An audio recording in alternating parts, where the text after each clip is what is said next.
Bismillahirrahmanirrahim. Masjid Ashabul Kahfi Manado. Hadirin jamaah sidang Jumat yang dirahmati Allah Subhanahu wa taala. Marilah sama-sama pada kesempatan siang hari ini kita menundukkan diri kita di hadapan Allah Subhanahu wa taala, memperbanyak syukur, memperbanyak istighfar, memperbanyak kebaikan.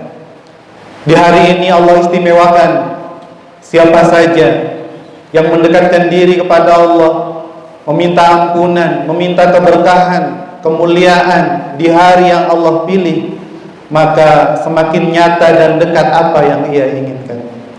Kebutuhan orang beriman tidak sekedar kehidupan di dunia, tapi ia meyakini ia sangat-sangat membutuhkan ampunan dan juga kasih sayang Allah Subhanahu wa taala.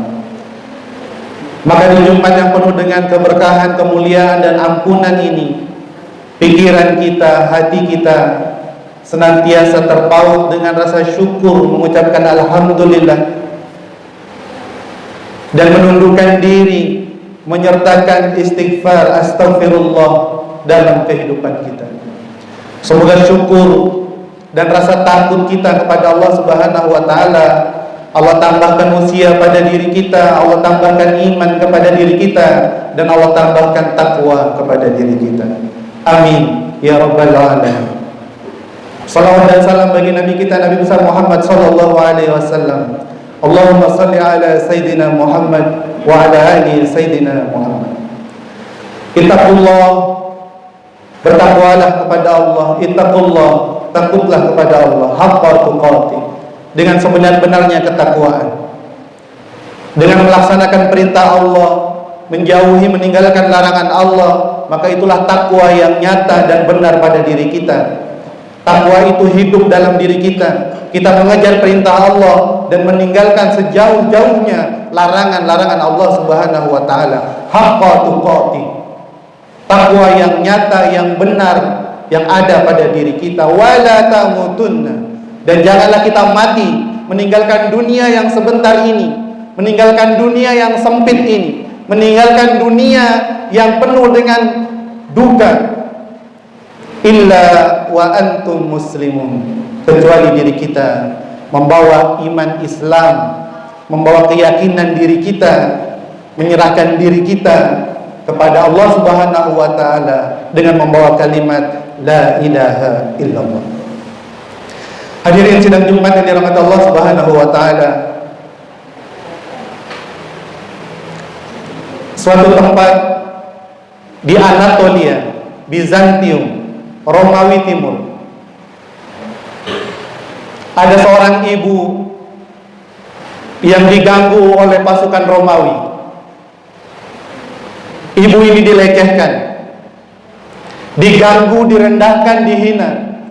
Dalam satu riwayat, auratnya terbuka. Aurat bagi orang beriman, muslimah, bukan seluruh badan, bahkan menampakkan rambutnya saja itu merupakan aurat. Ibu ini diganggu, direndahkan, dihina oleh pasukan Romawi. Dalam satu riwayat, auratnya tersingkap, terlihat. Maka wanita ini yang diganggu berteriak, "Wa ma ya Mu'tasim, di manakah Mu'tasim? Wahai Mu'tasim, di manakah engkau?" Ia ingin mengatakan, aku diganggu, aku dihina, aku direndahkan, aku dilecehkan, kehormatanku diganggu, seorang muslimah. Maka pasukan Romawi ini justru semakin mengejek. Engkau memanggil Mu'tasim, Mu'tasim jauh. Apakah ia akan datang ke tempat ini dengan keledai? Wilayah itu masuk kekuasaan bangsa Romawi. Di Anatolia, Bizantium, yang hari ini kita mengenal sebagai negara Turki, ada seorang muslim yang menyaksikan kejadian tersebut dan tidak bisa melakukan apa-apa kecuali merekam dalam ingatannya dan ia menunggangi keledai dari Anatolia ke Baghdad, ibu kota pemerintahan Islam, Baghdad di Irak. Perjalanan waktu itu diceritakan 2 bulan perjalanan menggunakan keledai atau kuda. 2 bulan perjalanan orang ini menuju Baghdad untuk melaporkan apa yang ia lihat, apa yang ia saksikan kepada Amirul Mukminin Abu Ishaq Al-Mu'tasim Billah, putra Khalifah Harun Al-Rashid, penguasa Islam pada waktu itu. Singkat kata disampaikan, ya Mu'tasim, ada seorang wanita yang diganggu kehormatannya, direndahkan, dihina, sampai menampakkan auratnya. Satu orang wanita. Demi Allah, saya menyaksikan sendiri. Maka Amirul Mukminin bertanya, apakah engkau benar-benar menyaksikan? Demi Allah, saya melihat dan menyaksikan, dan saya tidak mampu berbuat apa-apa kecuali melaporkan yang hari ini engkau dengarkan dari diriku. Mendengar laporan tersebut, Al-Mu'tasim turun dari singgasananya, kemudian pergi ke gerbang istana dan mengucapkan, wahai ibu, tunggu Al-Mu'tasim datang. Tidak lama, maka Al-Mu'tasim mengumpulkan, memobilisasi seluruh pasukan kaum muslimin dari Baghdad sampai dengan Anatolia di Bizantium. Perjalanan 2 bulan menunggangi kuda. Hanya disebabkan oleh satu orang wanita yang diganggu, maka Amirul Mukminin, penguasa pemimpin kaum muslimin bertanggung jawab. Ia memanggil seluruh pasukannya. Ia memikul tanggung jawab seorang muslimah yang diganggu tersebut. Maka dimulailah perjalanan perang menghadapi Romawi yang disebabkan oleh satu orang wanita yang diganggu. Ketika tiba di Anatolia, musim salju telah turun. Maka para pemimpin perang mengatakan, ya Mu'tasim, apakah kita tidak sebaiknya menunggu sampai dengan musim semi, musim panas, sampai kita bisa benar-benar mengalahkan orang-orang Romawi? Maka Al-Mu'tasim Billah mengatakan, tidak mungkin. Apapun yang terjadi, kehormatan, kemuliaan, harga diri seorang muslimah harus dijaga. Maka itulah yang dicatat dalam sejarah penaklukan Romawi oleh kaum muslimin. 30.000 tentara Romawi terbunuh, 30.000 tentara Romawi menjadi tawanan. Dan Al-Mu'tasim bepergian dari Baghdad sampai Anatolia dengan menunggangi keledai. Inilah keledai yang dulu pernah dihinakan. Maka Al-Mu'tasim mencari orang-orang Romawi yang menghina, yang melecehkan seorang muslimah tersebut. Tidak sampai di situ, sampai dengan hari ini Anatolia menjadi negeri muslim, ditaklukkan oleh Al-Mu'tasim Billah. Kemudian Al-Mu'tasim selesai menaklukkan kota tersebut, mencari ibu tersebut. Diantarkan Al-Mu'tasim ke tempat ibu yang pernah dulu dilecehkan, yang dulu pernah dihina, yang dulu pernah direndahkan. Ibu, ini Al-Mu'tasim datang membawa pasukan untuk membebaskan kota ini dari penjajahan orang-orang Romawi. Sejarah itu tercatat manis dan menjadi tinta emas bagi kita umat Islam. Kita membaca sejarah pemimpin kita menjaga kehormatan walaupun satu orang yang direndahkan, satu orang yang dihina.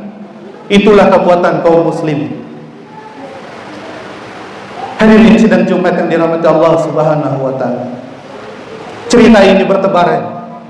Carilah di media sosial kita Al-Mu'tasim Billah, pahlawan Islam yang menyebabkan Romawi Timur runtuh dan berduka disebabkan satu orang wanita yang direndahkan dan dilecehkan. Al-Mu'tasim Billah dicatat dalam sejarah umat Islam dan sejarah dunia betapa kekuatan Islam solid, kompak menjaga persatuan, kesatuan dan keutuhan umat Islam.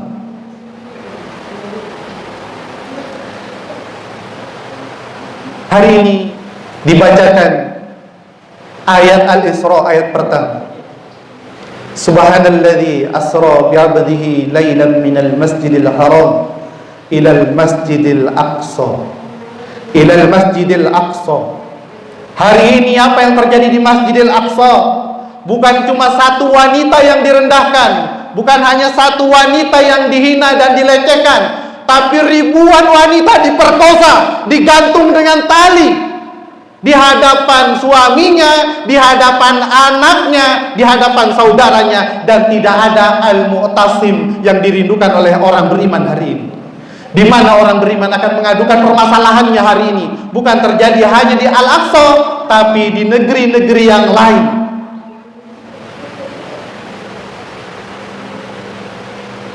Buka kembali sosial media kita, negara-negara mana yang umat Islam menjadi bulan-bulanan, menjadi korban penindasan. Cari, hari ini terbuka lebar informasi seluas-luasnya. Kita di sini bersenang-senang, di belahan dunia yang lain saudara kita merintih kesakitan mencari Al-Mu'tasim, di mana orang yang akan menolong, mengangkat derajat kehormatan harga diri orang-orang beriman.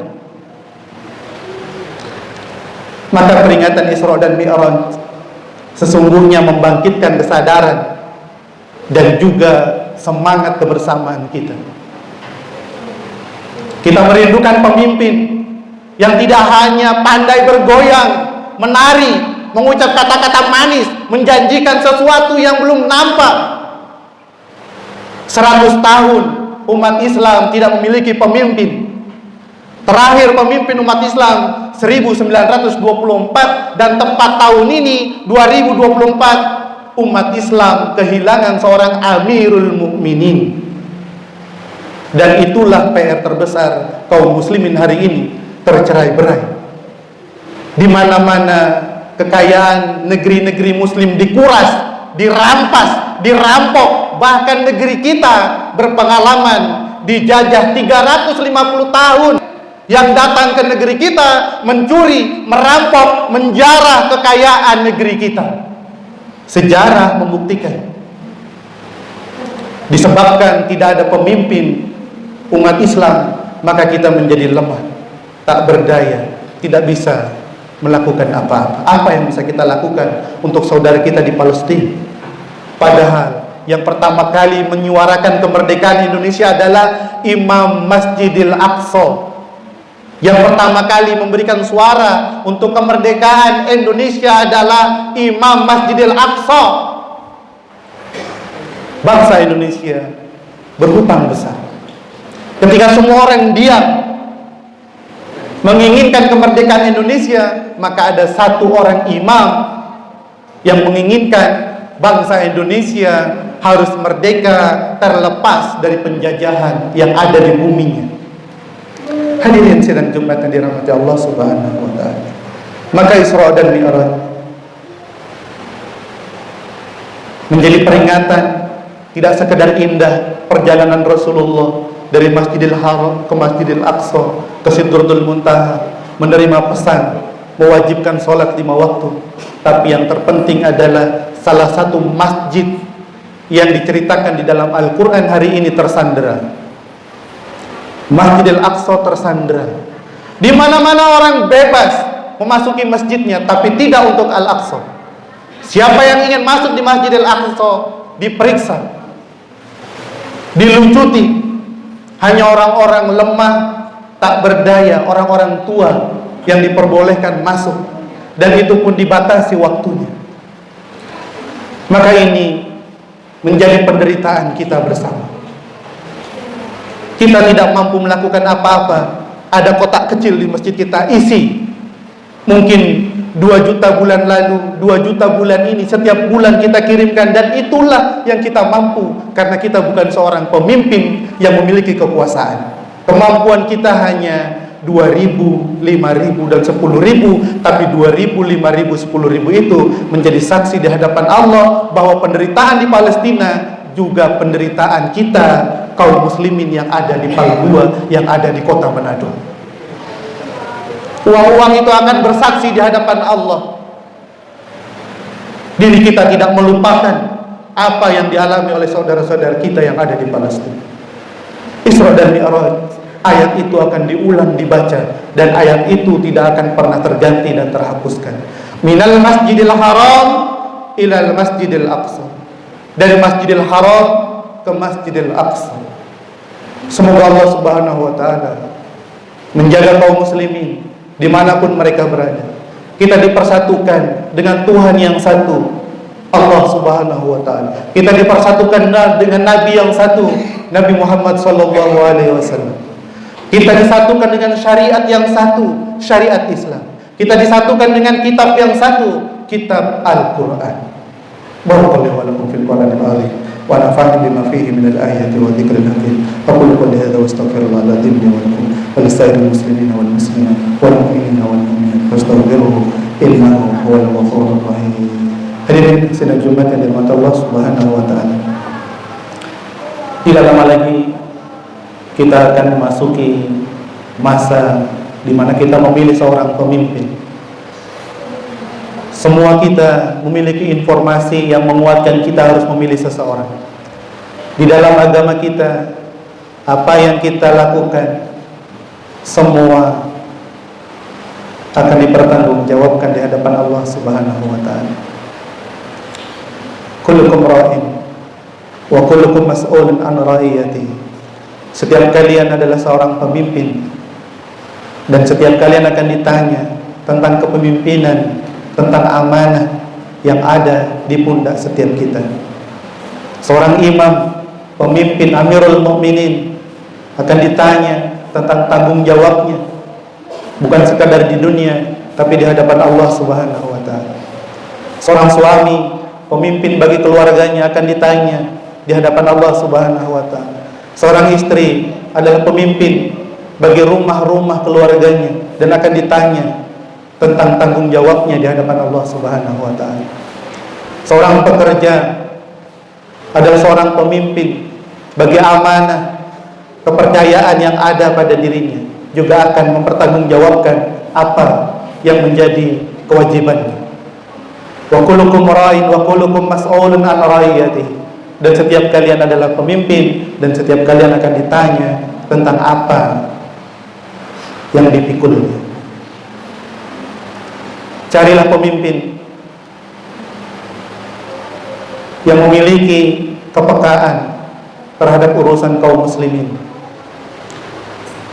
Carilah pemimpin yang ia betul-betul menjadi perisai, penolong bagi kesengsaraan kaum muslimin di negeri kita.